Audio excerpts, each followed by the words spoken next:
예수님께서 가르쳐 주신 우리 제자들이 마땅히 해야 할 기도가 있습니다.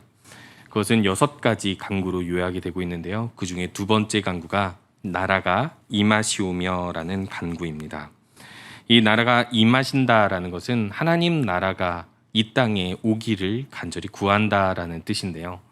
이 뜻은 아직 하나님 나라가 이 땅에 오지 않았다라는 뜻도 아니고, 또 기도하면 하나님 나라가 이 땅에 오시는 그 순간부터 정말 온 세상에 천국이 이루어진다라는 그런 급진적인 뜻도 아닙니다. 여기서 하나님 나라가 임하옵시며라고 간구하는 그 기도의 의미는 이미 시작된, 하나님께서 이 땅에 두신 완전한 하나님의 나라가 이미 시작되었는데, 그 시작된 하나님의 나라가 완전히 온 땅에 이루어지기까지 점진적으로 우리가 바르게 세워나가고 확장해 가기 위해서 예수 그리스도를 주로 고백하는 이들이 많아지고, 또 그렇게 살게 하소서라는 기도라고 할 수 있습니다.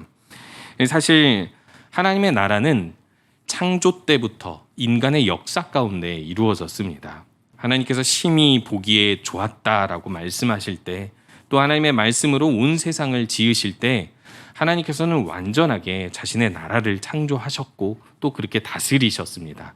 또한 인간도 그 하나님의 뜻대로 다스리고 살고 있었죠. 그러나 인간의 타락으로 말미암아 인간은 죄와 죽음의 저주 아래에서 하나님 나라를 온전히 이 땅 가운데 이루며 살 수 없었고, 그 가운데 하나님께서 한 사람을 선택하셔서 한 큰 나라를 이루시고, 하나님의 나라를 또한 계속해서 이 땅 가운데 이루려 하셨지만 인간은 죄악 가운데서 능히 이루지 못했습니다. 물론 점진적으로 하나님의 나라는 하나님께서 주시는 그 왕이신 예수 그리스도의 모습을 조금씩 닮아가고 조금씩 나타내어 하나님의 성령의 역사로 점진적으로 하나님의 나라가 나타나고는 있었지만, 구약 시대에 온전하게 하나님 나라를 이루지 못한 이스라엘 가운데 소망은 단 하나였습니다. 메시아, 하나님께서 보내시는 아들, 그를 통하여서 완전한 하나님의 나라가 시작되고 완성되기를 기대했던 것이죠. 그렇기 때문에 우리가 하나님 나라를 위해서 기도할 때 가장 먼저 우리가 생각해야 될 것은 예수 그리스도를 통해서 이 땅에 완전한 하나님의 나라가 시작되었고, 그렇기 때문에 우리가 이 나라가 임하옵시기를 함께 간구할 때, 하나님 나라와 그 의를 위하여 간구할 때 우리가 중요하게 생각해야 될 것은 예수님께서 우리의 왕이 되시고 예수님의 통치가 우리의 삶 그리고 이 땅 가운데 온전히 이루어지기를 기도하기만 하는 것이 아니라 그렇게 살아야 한다라는 것입니다. 그렇다면 어떻게 하면 우리가 이것이 기도만이 아니라 그렇게 하나님 나라를 이루며 살 수 있을까요? 너무나도 간단한 대답이 나옵니다. 예수님이 왕 되시는 삶을 살면 됩니다. 그리고 또 그 예수님을 잘 알고 예수님의 뜻대로 살면 됩니다. 그래서 예수님께서는 이 복음서의 여러 가지 예수님의 생애와 죽음과 부활, 그 모든 예수님의 사역을 통하여서 예수님이 이 땅에 하나님 나라를 시작하는 왕으로서 어떤 분임심을 이야기하셨습니다. 그 말씀을 통하여서 우리에게 여러 가지 교훈들을 주시는데, 누가는 예수님의 사역을 기술하면서 먼저 예수님께서 어떤 사명을 가지고 일하셨고 어떤 메시아로서의 모습을 나타내셨는지를 오늘 본문에서 은혜해라는 단어를 통하여서 나타내주고 계십니다. 이 은혜해라는 것은 19절에서 나타나고 있는데요. 예수님께서 자라나셨던 곳 나사렛 회당에 들어가시죠. 그날은 안식일이었습니다. 그런데 이때 들어가실 때 예수님께서는 이미 갈릴리 지방, 가버나움, 그 모든 북쪽 이스라엘 지방에서 많은 사람들에게 칭송을 받을 정도로 많은 어떤 대접과 인기를 누렸습니다. 그럼에도 불구하고 예수님께서는 자신이 자라난 곳 나사렛에 들어가서 자신이 항상 회당에 들어가면 하던 대로, 또 자신이 자라났을 때 이 나사렛 회당에서 하던 대로 그곳에 들어가 성경을 읽으려고 서셨고, 그때 찾아서 읽으신 성경 본문이 이사야 61장 메시아를 나타내는 본문이었던 것입니다. 그 메시아 본문에서, 메시아를 나타내는 본문에서 가장 첫 번째로 나타나고 있는 것이 주의 성령이 임하셨다라는 사실이고요. 두 번째로는 어떤 사람들에게 이 메시아가 성령이 임함으로 무엇을 이루셨다라고 이야기합니다. 어떤 사람들이라고 이야기할 때 가난한 자, 그리고 포로된 자, 눈먼 자, 그리고 눌린 자, 이렇게 네 가지로 나타나지만 이것을 하나로 묶어서 이야기하면 환난을 당한 자라고 이야기할 수 있겠죠. 그리고 그들에게 예수님께서는 은혜를 베푸시는 분으로서 은혜의 해를 전파하러 오셨다라고 이야기합니다. 이 은혜의 해는 구약에서 율법 가운데 나타난 희년입니다. 우리가 잘 알고 있는 것이 안식년이죠. 안식년은 어떤 날입니까? 7일 중에 한 날을 안식하게 하신 하나님처럼 하나님께서 매해에 이 노동을 통하여서 모든 밭의 수확을 얻게 하셨는데, 이제는 7년째 되는 날에는, 그 해에는 어떤 노동도 하지 않고 고용인, 피고용인, 주인과 노예, 이런 어떤 부유함과 가난한 자들이 모두가 똑같이 안식하고 그 가운데서 나누며 공동체 생활로 하나님께서 주시는 은혜로 살아가는 법을 가르치셨습니다. 그런데 이 안식년이 7번 돌아가면 49년이 되겠죠. 그리고 이 안식년 7번째인 49년에 다음 해 50년째 해가 바로 희년의 해인데, 이 희년의 해가 왜 희년, 하나님이 기뻐하신 해라고 표현을 하냐면, 모든 인간의 사회 구조와 자연의 여러 가지 타락함, 그리고 어떻게 보면 인간의 죄악과 인간의 타락으로 말미암아 일그러진 이 세상 가운데에서 환난을 당할 수밖에 없는 이 인간 세상 속에서 서로의 어떤 불공정과 불공평이 이루어졌을 때, 그때 모든 사람들이 빚을 졌다면 그 빚을 서로 탕감해 주게 하고, 그리고 또 토지를 팔아서 이렇게 자신의 생계를 꾸려야 했다면, 그러니까 그렇게 해서 토지를 잃었다면 그 토지를 되찾게 해주고, 만약에 너무나도 가난해서 누군가의 노예가 되고 노예로 가족 중에 누군가가 팔려갔다면 그 노예에서 해방케 하는 대가 없이 서로가 서로에게 은혜를 베풀게 하는 은혜의 해라는 것입니다. 만약에 이런 사회가 된다면 얼마나 모든 사람들이 행복하고 또 그 은혜 가운데 살 수 있을까요? 모두가 서로에게 은혜를 베풀고 그 은혜를 받을 수 있다면 말이죠. 근데 그 은혜의 해를 누가 선포합니까? 왕이 선포합니다. 당시에는 왕정 시대였기 때문에 왕이 법을 관할했고, 기록된 법을 왕이 선포하면 그 법은 실효성이 있게 되는 것이죠. 그것으로 인하여서 많은 빚진 자들, 가난한 자들, 포로된 자들, 노예된 자들, 눌렸던 모든 자들이 자유를 얻게 되고 은혜를 얻게 되는 것입니다. 그래서 가장 중요한 게 은혜의 해를 선포하는 왕인 것입니다. 그래서 오늘 이 말씀을 통하여서 예수님께서 이사야의 글을 읽으며 이 메시아가 이 포로기에 이스라엘 사람들이 소망하며 들었던 이 메시아 본문, 모든 가난하고 모든 포로된 자, 모든 눈먼 자, 모든 눌린 자들을 자유롭게 하고 그들에게 복음이 되는 은혜의 해를 이제 예수 그리스도께서 성취하신다라고 말씀하고 계신 것입니다. 이것을 통해서 예수님이 하나님 나라의 주인, 왕으로서 어떤 일을 하시는 분인지를 구체적으로 나타내고 계신 것이죠. 그렇다면 여기서 말하는 가난한 자, 포로된 자, 눌린 자, 이 모든 환난을 당한 자들은 경제적으로 혹은 정치적으로 혹은 물리적으로 환난을 당한 자들만 해당되는 것일까요? 물론 첫 번째로 이스라엘 사람들이 포로기 있었을 때 이 메시지로 소망을 붙잡고 살 때는 물론 그것이 문자적으로 현실적으로 이루어지는 본문이었을 것입니다. 그러나 예수님께서 오늘 이 말씀을 읽으실 때 이 사람들에게 전하고자 하는 뜻은 물리적으로 경제적으로만 가난한 사람들에게 복음이 된다라고 말씀하시는 것이 아니라 모든 사람이 이렇게 가난한 자가 되었다, 눌린 자가 되었다, 심지어는 영적으로 눈먼 자가 되었다라고 이야기하고 있는 것입니다. 그래서 그들만이 무엇을 구할 수 있죠? 은혜를 구합니다.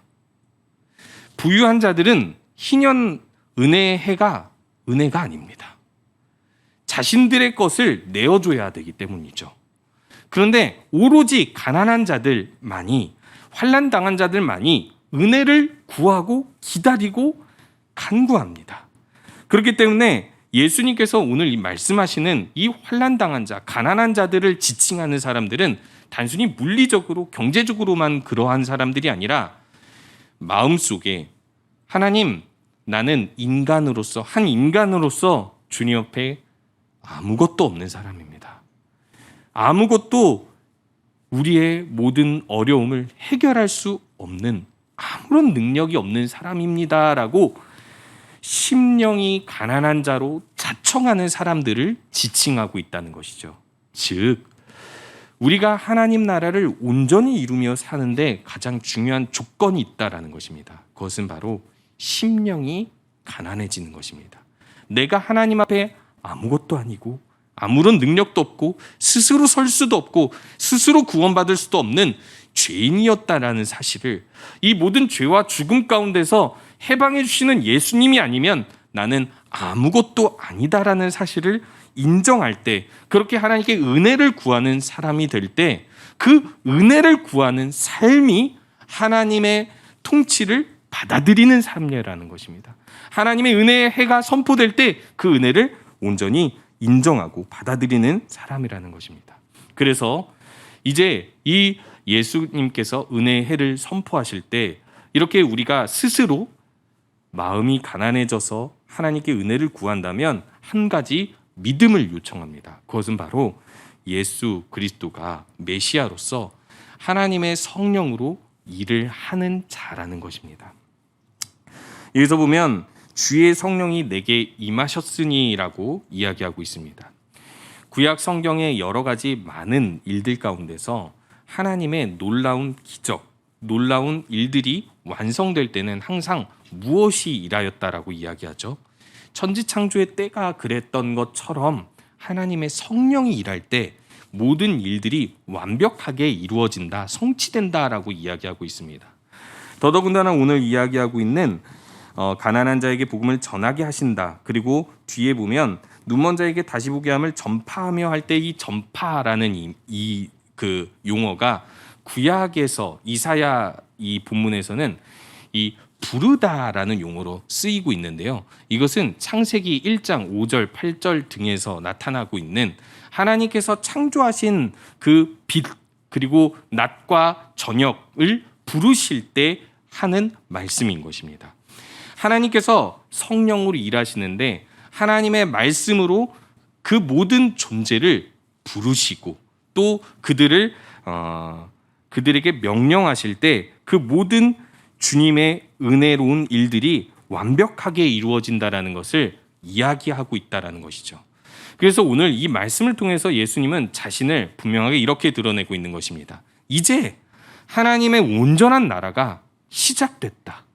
시작됐는데 내가 이 은혜의 해를 선포하려 온 사람이고 내가 주의 성령이 임하여 이 주의 성령으로 이 모든 일들을 완벽하게 이루어갈 테니 너희들은 은혜를 구하는 자가 되라라고 말씀하고 있는 것입니다. 우리가 한 해를 마무리하고 또 새로운 해를 계획할 때 우리가 가정에서나 교회에서나 우리의 개인적인 모든 일들 가운데에서 먼저 하나님 앞에 은혜를 구하는 자가 되기를 소원합니다. 그렇게 해서 우리가 사는 이때가 그리고 우리가 사는 이 모든 곳에 은혜의 해가 선포되어 하나님의 나라가 온전히 이루어지는 삶을 사시는 성도님들 되시기 바랍니다. 두 번째로 이렇게 은혜의 해를 우리가 온전히 인정하고 이루는 삶에 대해서 예수님께서는 이렇게 좀 더 현실적으로 말씀하고 계십니다. 20절에 보니까요. 책을 덮어 그 맡은 자에게 주시고 앉으시니 회당에 있는 자들이 다 주목하여 보더라라고 이야기합니다. 여기서 앉으셨다라는 것을 배경적으로 이해해 본다면 보통 이때 회당에서 예배드리는 사람들은 일어설 때 성경을 봉독합니다. 우리와 똑같죠. 앉으셨다라는 것은 무엇을 의미하죠? 설교를 시작하셨다라는 것입니다. 이 설교할 만한 사람이 있었을 때 설교가 시작이 되면 사람들은 앉아서 그 설교를 듣기 시작했다라는 것이죠. 즉 예수님께서 이 말씀에 대한 설교를 21절에서 이렇게 하였다라고 이야기합니다. 물론 정말 한마디만 했을지는 정확히는 모르겠지만 오늘 이 성경 기록 말씀에 근거하자면 예수님께서는 딱 한마디로 말씀하십니다. 이 글이 오늘 너희 귀에 응하였느니라. 이것은 무슨 뜻입니까? 다른 날에 있을 소망이 아니라는 것입니다. 다른 어떤 날, 애매하고 저 먼 날이 아니라 오늘날 지금 여기에서 이루어졌다라고 이야기하는 것이죠. 어떻게 보면 이스라엘 사람들이 이 61장의 메시아 본문, 메시아의 사명, 그 소망에 대한 본문을 모르지 않았을 것이고 어떻게 보면 그들은 이런 사람을 기대해왔고 기다려왔을지도 모릅니다. 근데 그 기다림, 그 소망이 항상 어떤 소망이었죠? 먼 곳, 언젠가는 오겠지였던 것입니다. 이들의 소망이 언젠가는 이루어지겠지였는데 갑자기 예수님께서 오늘이다라고 이야기합니다. 근데 문제가 생겨버리죠. 오늘 당장 이 소망이 현실이 된다면 눈앞에 그 현실이 보여야 하지 않겠습니까? 오늘 하나님의 은혜의 해가 선포되어 너희들이 모든 환난 가운데 하나님께서 해방시켜 주시고 해결해 주실 것이다. 이것이 오늘 현실로 이루어졌다. 근데 아무 일도 안 이루어진 거죠. 이들 입장에서는요. 그래서 그들이 이 모든 은혜로운 말, 이 소망이 가득한 은혜로운 말을 놀랍게 여기는데 오늘이라고, 오늘 현실이 되었다라고 말씀이 주어졌을 때 이들은 의심하기 시작합니다. 왜요? 아무것도 이루어지지 않았기 때문에. 물리적으로, 경제적으로, 혹은 그 어떤 기적도 그들의 눈앞에 펼쳐지지 않았기 때문입니다.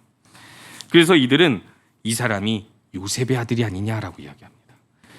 예수님이 자라나던 곳이었고 나사렛 회당이었으면 예수님이 사역하기 전까지 예수님이 이곳에서 이들과 함께 예배를 드리셨을 것입니다. 이들에게 그때까지는 평범한 사람이었겠죠. 그런데 이 본문을 보니까 이들은 벌써 예수님의 소문을 들었습니다. 이곳 출신의 예수님이 다른 지역에서는 한마디로 메시아로 추대받고 있는, 어쨌든 그것이 인간적인 메시아 기대였다 할지라도 그들은 그 기대를 가지고 예수님을 주목하여 보았을 것입니다. 그리고 역시나 그 말씀은 너무나도 은혜롭고 놀라웠는데 문제는 오늘 너희 귀에 응하였다라고 하는데 아무도 그 말씀을 믿음으로 받아들이지 못하니 눈으로 보이는 현실이 보이지 않을 때 눈으로 보이는 요셉의 아들 예수만 보이는 것입니다. 어떻게 보면 우리의 현실이 이렇지 않습니까? 우리가 소망을 가지고 하나님께 은혜를 구하며 모든 주님의 일들을 계획하고 또 이루어갈 때 우리들은 가끔 이런 의심을 하게 됩니다. 지금 당장 내가 원하는, 내가 꿈꿔왔던 일들이 펼쳐지지 않으면 과연 하나님께서 지금 나와 함께 하실까? 그리고 지금 나를 통해서 이 놀라운 일들을 이루어 가시려 하실까? 당장 나타나는 결과가 없는데 과연 하나님은 나와 함께 일하실까? 그 은혜로운 하나님은 나에게도 은혜를 베푸시고 계실까? 나중에 하시려나? 라고 우리들은 생각할지도 모릅니다. 그러나 예수님께서는 분명히 말씀하십니다. 오늘 너희에게 이미 이루어졌다라고 이야기합니다. 제가 앞에서 이야기했듯이 이미 이루어졌다라는 것은 무엇입니까? 가난해서 아무것도 할 수 없고 이 모든 죄와 죽음도 해결할 수 없는 우리에게 이미 모든 것을 해결해 주셨다는 것입니다. 우리가 눈앞에 보이는 이 세상의 어려움과 현실이 당장에 해결되지 않더라도 근본적으로 해결해 주셨다는 것입니다. 이 근본적인 해결이 이미 이루어졌다라는 거죠. 이것은 무엇으로만 보여집니까? 눈먼 자가 보게 될 때. 믿음의 눈으로 예수 그리스도만이 우리에게 은혜의 해를 선포하시는 분이라는 것을 믿음으로 보게 될 때, 우리가 스스로 해결할 수 없는 죄와 죽음의 문제, 이 땅의 근본적이고 이 땅의 문제의 전부였던 그 모든 문제를 예수 그리스도께서 해결하셨다라는 것을 믿을 때, 그 은혜의 해가 우리의 삶, 우리의 마음에서 먼저 시작된다라는 것을 이야기하고 있는 것입니다. 하나님 나라를 이루고 그 하나님 나라를 시작하는 사람은 어떤 사람입니까? 이렇게 예수 그리스도께서 이미 내 안에 일을 시작하였다라고 믿는 사람입니다.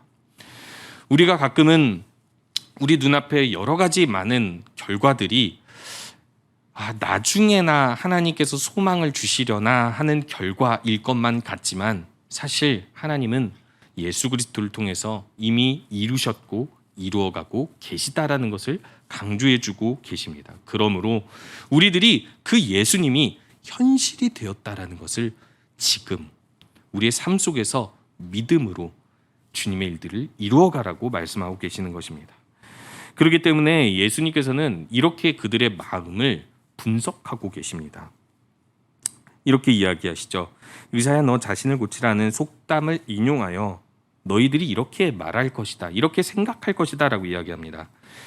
우리가 들은 바 가버나움에서 행한 일을 내 고향 여기서도 행하라. 이렇게 이들이 진짜 실제로 구하지도 않았는데 예수님께서 그들의 마음을 알고 계시다라는 것이죠. 이미 이들은 구했을 수도 있고 또 구하려고 했을 수도 있습니다. 그런데 예수님께서 그들의 마음을 정확히 보셨는데, 그것이 무엇이냐면 오늘 너희 귀에 응하였다라는 말씀을 듣고 이들의 마음속에 피어나는 의심이 무엇이냐면, 다른 지방, 가버나움, 갈릴리 지방 모든 곳에서 칭송받으신 분이 왜 이곳에서는 말씀만 전하시고 기적은 행하시지 않을까라는 의심이라는 것입니다. 그러면서 그들의 마음속에서는 기적을 행하라, 그러면 너를 믿겠다라는 뜻이라는 것이죠. 근데 이런 접근을 가진 사건이 앞에서 나타나고 있죠. 그게 언제입니까? 예수님께서 성령의 충만함을 입어 요단 이제 광야에서 40일을 보낼 때 사탄의 시험이 이러합니다. 사탄의 시험의 내용은 무엇입니까? 네가 하나님의 아들이라면 이라는 조건을 두고, 아들이니까 너 자신을 입증해 보이는 행동을 하라는 것입니다. 돌이 떡게 하든지 성전 꼭대기에서 뛰어내리든지 나한테 절을 하든지 어떤 형태로든지 하나님 아들로서의 그 모든 영광을 이 땅에서 누리든지 이 땅에서 입증해 보이라라고 시험하고 있었습니다. 그런데 나사렛 사람들도 똑같은 시험을 하고 있는 거예요. 다른 곳에서 그렇게 칭송받았다면 의사가 자신의 기술, 자신의 능력을 입증해 보이려면 자신의 이웃, 주변 사람, 가족부터 살려내야 하듯이 너도 그래봐라 라고 이야기하고 있는 것입니다. 이 다른 복음서에서 나타나듯 이 나사렛에서는 예수님께서 많은 기적을 행하시지 않았다라고 말씀하시죠. 왜일까요? 예수님께서는 은혜를 선포하시는 분이고 은혜를 구하는 자에게 은혜를 주시는 분입니다. 그런데 은혜를 구하는 게 아니라 이들은 이미 배불러 있는지 예수님이 은혜를 주는 분인지를 망각하고 있는지 모르겠지만 이들은 그저 예수님을 시험해보고 싶은 마음만 있기 때문인 것입니다. 자신이 지금 여기에 찾아오신 예수 그리스도가 우리에게 은혜를 주실 만한 이라는 것을 온전한 믿음이 없으면 우리들의 마음은 항상 예수님을 시험하려 든다라는 것입니다. 예수님, 지금 하시지 않으면, 지금 이러한 일들을 행하시지 않으면 난 당신을 온전히 소망할 수 없습니다. 난 낙심할 수밖에 없습니다 라고 이야기하고 있는 것이죠. 그런데 예수님께서는 오히려 이렇게 말씀하십니다. 아니다. 내가 얼마나 능력이 있는지를 입증해 보여야 너희가 믿는 것이 아니라 너희들이 은혜를 구할 때 내가 은혜를 베푸는 자이다라고 이야기하고 있는 것이죠. 결국에는 이들이 예수님의 말씀을 오늘 여기서 이루어진 사실을 경험할 수 없는 이유가 있습니다. 그것은 그들이 기대한 예수님의 모습으로 예수님이 나타나기를 바랬기 때문인 것이죠. 그러나 예수님께서 말씀하신 대로 우리가 온전히 가난한 자가 되어 은혜를 구한다면 예수님께서는 우리와 함께 하심으로 은혜를 주시고 또 이루시는 분으로 나타나실 것입니다. 오늘 당장 그렇게 보이지 않아도 예수님께서는 말씀하십니다. 이미 너희들 가운데 이루어졌다. 그 복음, 그 은혜에는 이미 선포되었다라고 이야기하고 계시는 것이죠. 그래서 예수님께서는 마지막으로 이들에게 한 가지 가르침을 더 주십니다. 그래서 오늘 24절에 또 이르시되라고 이야기하시죠. 또 이르시되라고 말씀하시면서 선지자는 고향에서 환영을 받는 일이 없다라고 이야기하면서 엘리야 때와 엘리사 때를 예로 들어서 그들을 가르치십니다. 엘리야 때와 엘리사 때를 예로 들어 그들을 가르치시자 이들은 어떻게 반응하죠? 28절에 보니까 다 크게 화가 나서라고 반응을 하고, 그리고 29절에 보니까 낭떠러지까지 끌고 가서 밀쳐 떨어뜨리고자 하되라고 이야기합니다. 너무나도 이 이야기가 급진적으로 펼쳐지죠. 예수님께서 나사렛 회당에서 성경을 읽을 때에는 이들이 다 앉아서 주목하여 봅니다. 그리고 예수님의 가르침에 은혜로운 말이라 놀랍게 여깁니다. 근데 점진적으로 이들은 요셉의 아들인데 여기 기적을 한번 행해 보시지라고 의심을 하기 시작하더니 예수님의 이 마지막 가르침에서는 크게 화가 나서 심지어 예수님을 죽이려 하고 있습니다. 너무나도 큰 변화를 일으키고 있는 것이죠. 이 말씀을 통해서 예수님께서는 마지막 가르침을 통해서 무엇을 알려주려고 하는 것일까요?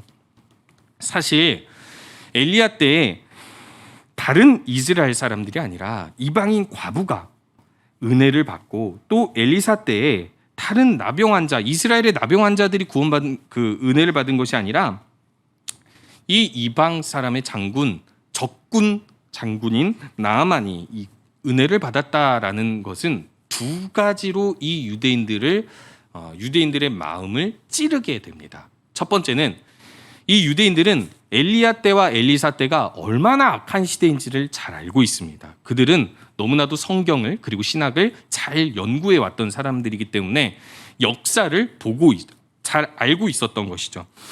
그런데 그들이 생각하기에는 엘리야 때와 엘리사 때처럼 예수님의 시대, 이 시대의 나사렛 회당의 사람들이 그렇게 악하다고 생각되어지지 않겠죠. 왜일까요? 엘리야 때와 엘리사 때는 바알 우상 숭배를 했던 시대인데 지금 이 이스라엘의 당시 상황은 어떤 시대입니까? 우상 숭배를 표면적으로 하는 시대가 아니지 않습니까? 오히려 그 반대의 시대가 아닙니까? 조금이라도 이 자신들이 예배드리는 장소에 이 로마 혹은 이방인들이 조금이라도 더럽히면 그것을 문제 삼아 폭동을 일으킬 정도로 엄청나게 그들 나름대로는 경건해 보이는 시대가 아닙니까? 그런데 참 재밌게도 예수님께서는 이들의 이 종교 생활을 보면서 너희들이 헛되이 경배한다라고 얘기하고 있습니다. 위선의 시대인 거죠. 표면적으로는 엘리야 때나 엘리사 때처럼 죄를 짓고 있는 것 같지 않습니다. 오히려 더 경건해 보이죠. 그렇기 때문에 이들은 엘리야 때와 엘리사 때처럼 악하다라는 사실을 받아들일 수가 없는 것입니다. 자신들의 모든 행동과 모든 삶이 표면적으로는 선하기 때문에 그런 것입니다. 자신들이 신뢰하고 있는 것은 하나님이 은혜를 주시는 분이라는 것이 아니라 자신들이 나름의 경건의 틀과 그 외식 가운데에서 안전하게 구원받을 만한 자로 살고 있다라는 교만 가운데 살고 있기 때문입니다.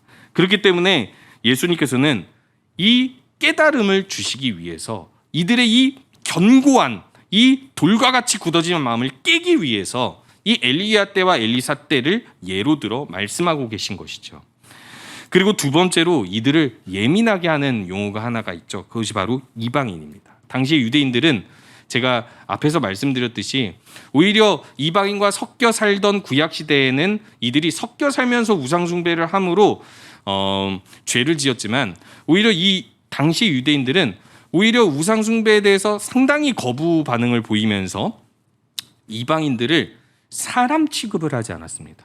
그런데 사람 취급을 받을 수 없는 구원이라는 것은 절대 불가하고 먼 이방인들이 구원받은 사례를 들어서 지금 이 나사렛 회당의 사람들에게는 그 누구에게도 은혜를 받을 만한 사람이 없어서 기적이 나타나지 않았다라고 우회적으로 이야기하고 있는 것입니다. 한마디로 이야기해서 자신들이 나름대로는 선하게, 나름대로는 메시아를 기다리며 예수님을 봐왔는데 자신과 함께 자라난 예수가 남들에게는 칭송받는다 할지라도 여기 와서는, 고향 땅에 와서는 엘리야 때와 엘리사 때의 일을 이야기하면서 자신들을 이방인보다도 못한 사람 취급을 해버리니까 이들은 크게 화가 나서 예수님을 죽이려 한 것입니다. 그러나 이때 이 가르침을 받아들였다면 이들에게는 어떤 변화가 있었을까요? 그렇습니다. 우리가 스스로 선하다라고 믿고 있었습니다. 그러나 예수님께서는 우리를 구원하신 분으로서 유일하게 은혜를 베푸실 수 있는 분이십니다. 그렇기 때문에 우리가 엘리사 때와 엘리야 때처럼 교만하게 행동하지 않고 은혜를 구하겠습니다. 엎드렸다면 이 나사렛 이 땅에서도 하나님 나라가 온전히 나타났을 것입니다. 하나님의 은혜가 온전히 나타났을 것입니다. 우리가 돌아봐야 할 한 가지가 있습니다. 우리가 이 은혜의 해를 경험하며 살지 못하게 막고 있는 한 가지가 무엇이냐면 나는 나름대로 선하게 살고 있다라는 믿음입니다. 그렇기 때문에 하나님의 말씀으로 면밀하게 나 자신을 비추어 보지 못하고 나 자신을 들여다보지 못하기 때문에 고칠 수가 없는 것입니다. 그렇기 때문에 우리가 다시 한번 한 해를 계획하면서 하나님 나라를 이루며 살고자 간구할 때에는 하나님 말씀 가운데 나를 새롭게 하고 또 고쳐가며 그렇게 주님의 은혜를 온전히 간구하며 은혜의 해를 전파하는 우리 모든 성도님들 되시기 바랍니다.